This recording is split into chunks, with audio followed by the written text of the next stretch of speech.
नमस्कार दोस्तों। वास्तु भक्ति में आप सभी का स्वागत है। भगवान श्री गणेश की पूजा हर पूजा से पहले की जाती है। महिलाएं खासकर अपने पति की लंबी आयु के लिए भगवान श्री गणेश की पूजा जरूर करती हैं। ऐसी मान्यता है कि भगवान श्री गणेश की पूजा करने से पति की लंबी आयु होने के साथ साथ ससुराल हमेशा खुशियों से भर जाता है। वहां कोई भी दुख दरिद्रता कभी नहीं आती। तो आइए जाने अमर सुहाग की लंबी आयु देने वाले भगवान श्री गणेश की अद्भुत कहानी। एक समय की बात है।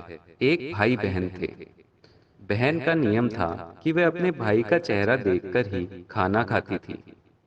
हर रोज वह सुबह उठती थी और जल्दी जल्दी सारा काम करके अपने भाई का मुख देखने के लिए उसके घर जाती थी।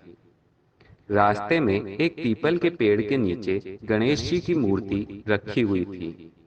वह भगवान के सामने हाथ जोड़कर कहा करती थी कि मेरे जैसा अमर सुहाग और मेरे जैसा अमर पीहर सबको देना। यह कहकर वह आगे बढ़ जाती थी। जंगल से आते जाते झाड़ियों के कांटे उसके पैरों में चुभ जाते थे।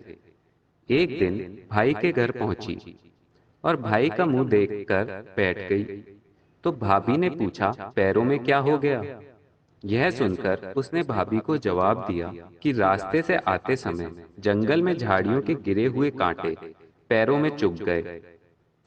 जब वह घर वापस गई तब भाभी ने अपने पति से कहा कि रास्ते को साफ करवा दो। आपकी बहन के पांव में बहुत सारे कांटे चुभ गए हैं।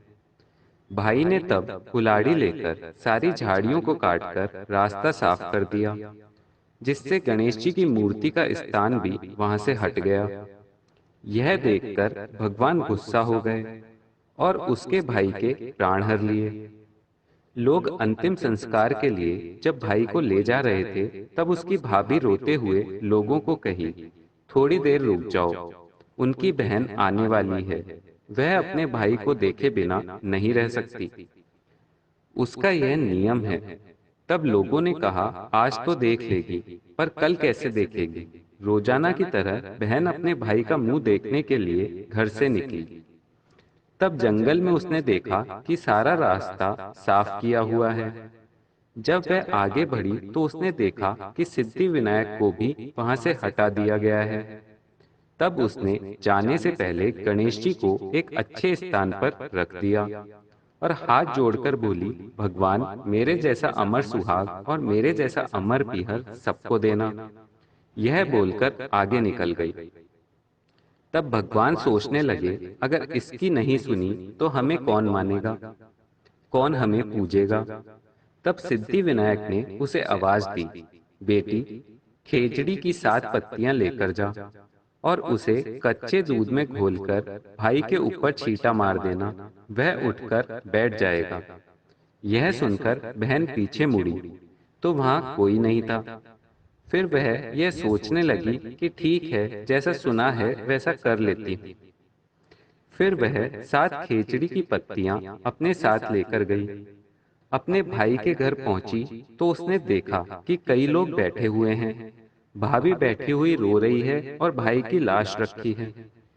तब उसने उन पत्तियों को बताए हुए नियम के तहत भाई के ऊपर इस्तेमाल किया तो भाई उठकर बैठ गया। भाई बहन से बोला, मुझे बहुत गहरी नींद आ गई थी। तब बहन बोली, यह नींद किसी दुश्मन को भी ना आए। और उसने सारी बात अपने भाई को बताई। बोलो सिद्धि विनायक भगवान की जय, गणेश जी महाराज की जय। भगवान, जैसे आपने उस बहन की मनोकामना पूर्ण की वैसे सबकी करना। कहानी बोलने वाले और कहानी सुनने वाले सब पर अपनी कृपा दृष्टि बनाए रखना। दोस्तों, इसी तरह की और भी कहानियों के लिए हमारे चैनल को सब्सक्राइब कीजिए, वीडियो को अधिक से अधिक शेयर कीजिए। धन्यवाद।